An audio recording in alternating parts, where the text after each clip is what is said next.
What's up, everyone? Shaquille Mahjoudi here for CBS Sports, and you know who this is. How could you not? He's fighting basically every other week. Former two Division One championship title holder, headlining UFC Abu Dhabi against Robert Whittaker this Saturday. Reinier de Ridder, how are you, sir? Lean and mean. I'm Feeling feeling good? good. I'm feeling good. Yeah, Good. yeah. It's nice to be here in Abu Dhabi again. Bro, I was going through your Instagram and I saw that massive, what was that hunk of meat? It was like a brisket or something? Yeah, Is that how brisket. you've been Yeah, I preparing cooked for that after camp? the last fight. Yeah.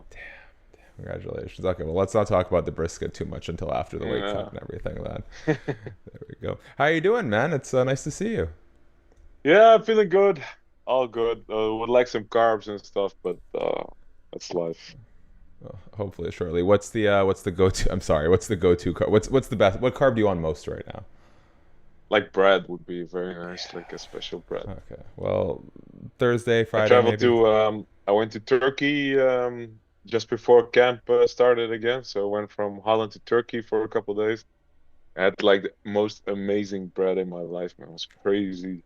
That's We'll what's on use my that as mind. All good. motivation to. Yeah. All right, we'll move on from that. Thank you for humoring me, though. Um, it's crazy to see where we are from November to now July. Your fourth fight in the UFC. We've seen you really double down on this idea of pressure over the last couple fights. It worked against Kevin Holland. It worked against Bo Nickel. But this is a pretty big escalation in competition, a fellow former world champion like yourself. How confident are you that this pressure that you've shown will be effective against someone of Robert Whittaker's caliber? Well, there's a lot to analyze with Robert. Huh? Mm-hmm. He's a lot of complex game. There's a lot of dimensions to his game. But one thing really stands out, and that is he likes to have a little bit of a second to see what you're doing. He likes to jump back, analyze, and then blitz in with his combinations. And I plan on not giving him that couple seconds. What is plan B if plan A doesn't work? More plan A. Yeah, I like it. That's usually the best plan. We talked about this last time, but the rate at which you've been fighting is so crazy, and you're already talking about, should you beat Robert Whittaker, and should there be an issue with Khamzat Chimaev? Like, hey, there's a little bit of time between now and August 16th. Maybe we can slide in for that middleweight title fight.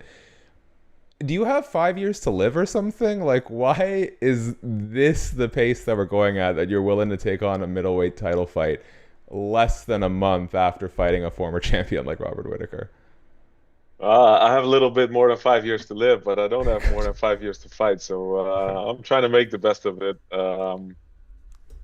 Oh, we'll see. We'll see what happens. Most likely, it all just goes through, and there's no chance for me fighting for the title anytime too soon. But if it happens, I'll be ready.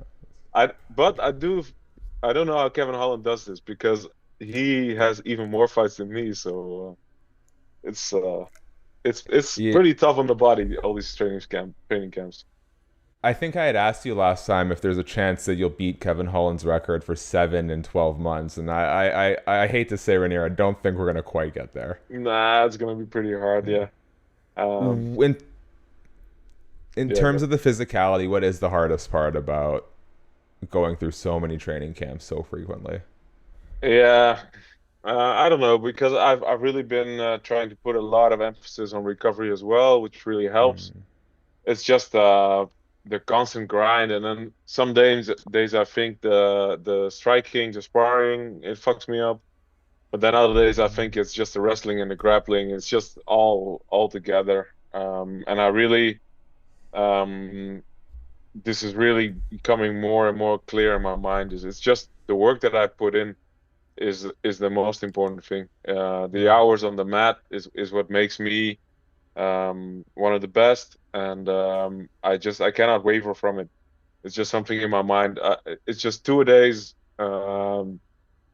till my body gives up, and then for some reason it's still going. So it's I don't know. It's For some reason I'm doing all right despite all the work, and then I feel like shit for a couple weeks, and then I think just keep pushing, keep grinding, and then I recover like miraculously without taking a step back, and then I'm good to Yeah. fight. So I don't know. You know, I can't help but think about Patricio Pitbull, who just fought this past weekend at 318, and he comes in with so much adoration as maybe the greatest fighter in Bellator history, and then people sort of see him in the octagon, and of course, big win over a top 15 guy in Dan Ige, but it's like this doesn't quite look like a legendary all-time great fighter. But I have to remind people, like, he's 38 years old. He's a few fights removed from what he told me was like life-altering neck surgery. He said, like, I will never be the same again. When you came into the UFC, was the primary thought like, hey, I'm at the top of my game, but there's a short window to capitalize? Like, was this always the plan to be as active as you are right now? Yeah, yeah. That's what I asked for from the beginning, and that's what I really liked. And well, I was complaining a lot about one championship keeping me inactive, but maybe it's been good that I didn't waste too much of my fighting there, and I can put it in the UFC right now. I appreciate that you recognize that. I don't think. Do you remember when you started to identify like the physical investment that MMA requires? Because I think a lot of guys don't realize how much they've taken out of their bodies until it's too late to maximize that potential. No, there's always been a thing on my mind, maybe because of my education as a physical therapist and Hmm. like my history in that, but it's always been something that I've been very wary of. I don't want to get hit in the head too much. I try to work on my defense as much as possible. I try to stay safe in sparring. I try to stay safe in training in general. Um, yeah, just it's very limited, and it is for all of us, but it's especially for the fighters, of course.